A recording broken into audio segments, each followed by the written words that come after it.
Обсудить настоящее и будущее Абхазии в контексте внешнеполитического развития, разобраться, насколько выбранный курс влияет на развитие республики в целом, что связывало и связывает народы двух стран и каков пройденный исторический путь. Об этом и многом другом говорили на круглом столе, приуроченном к предстоящим выборам президента Российской Федерации. Проректор по международным связям и экономическим вопросам Абхазского госуниверситета Максим Гвинджев, в прошлом министр иностранных дел, напомнил, что двусторонние дипломатические отношения между Россией и Абхазией сложились с 2008 года, а через год, в 2009 году, в Москве впервые было открыто посольство Абхазии. Многие факторы, формирующие дружественные российско-абхазские отношения, в том числе и наличие российского гражданства, являются основанием для проявления ответственности и гражданской активности на предстоящих выборах российского президента. Соседство с Россией на протяжении всего существования абхазского народа так или иначе на протяжении многих веков влияло на ход событий,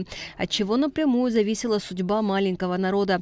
Истории известны ряд трагических дат, что с годами не повлияло на благосклонное соседское отношение. Общественный деятель Давид Пиля вспомнил период Великой Отечественной войны, когда к Сухумской бухте причалил корабль с детьми из Керчи, для которых Абхазия стала убежищем, а абхазцы заменили им отцов и матерей.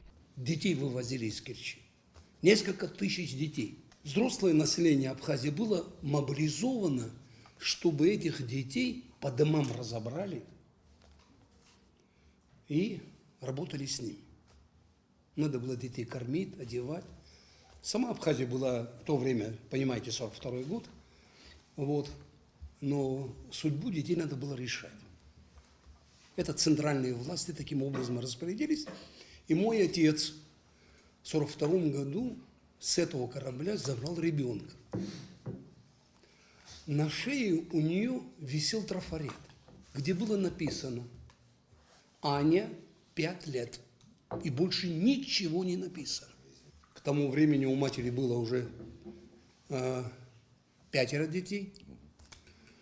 И говорит маме: это чужой ребенок, но мы за нее ответственны гораздо больше, чем свои собственные дети. В 1959 году, это уже после войны, мы получаем телеграмму, пишет женщина, что мне удалось установить, Аня, которому было 5 лет на тот момент, находится в вашем доме. Я была бы счастлива не ошибиться. Могу ли я выехать к вам? А телеграмма пришла из Новосибирска. И вот в 1959 году к ней приехала мама. Давид Пилия также добавил, что русские преподаватели, которые жили и работали в Абхазии в разное время, внесли весомый вклад в развитие образования. Доцент Абхазского госуниверситета Александр Страничкин рассказал, как в период своей дипломатической деятельности стал свидетелем активного развития внешнеполитических взаимоотношений между Абхазией и Россией. Он уточнил, что в общей сложности за эти годы подписано более 200 соглашений. Россия, конечно, на разных этапах была разной. Была ельцинская Россия, но с момента избрания Владимира Владимировича Путина президентом Российской Федерации отношение к Абхазии резко изменилось, потому что на этот момент были, в процессе его работы отменены санкции, которые действовали против Абхазии.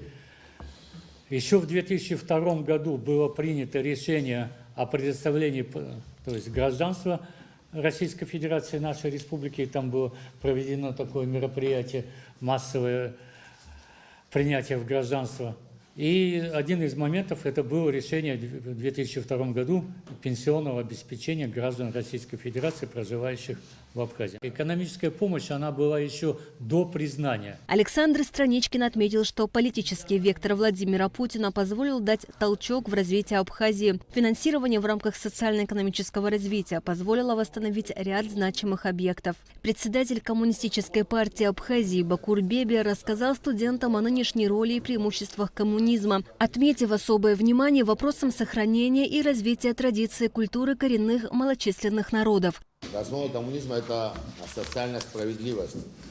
Социальную справедливость в Абхазии было до коммунизма, конечно, трудно добиться. Когда пришли коммунисты, создались и рабочие места, и по 6-часовой день, рабочий день, и много прав гражданских было затронуто. Студенты, в свою очередь, поделились собственным видением абхазо-российских отношений, которые, на их взгляд, также положительно влияют на сферу образования. Студенты считают, что наличие сильного партнера гарантирует безопасное и поступательное развитие. Однако необходимо надеяться на собственные силы и развивать прочную научную среду.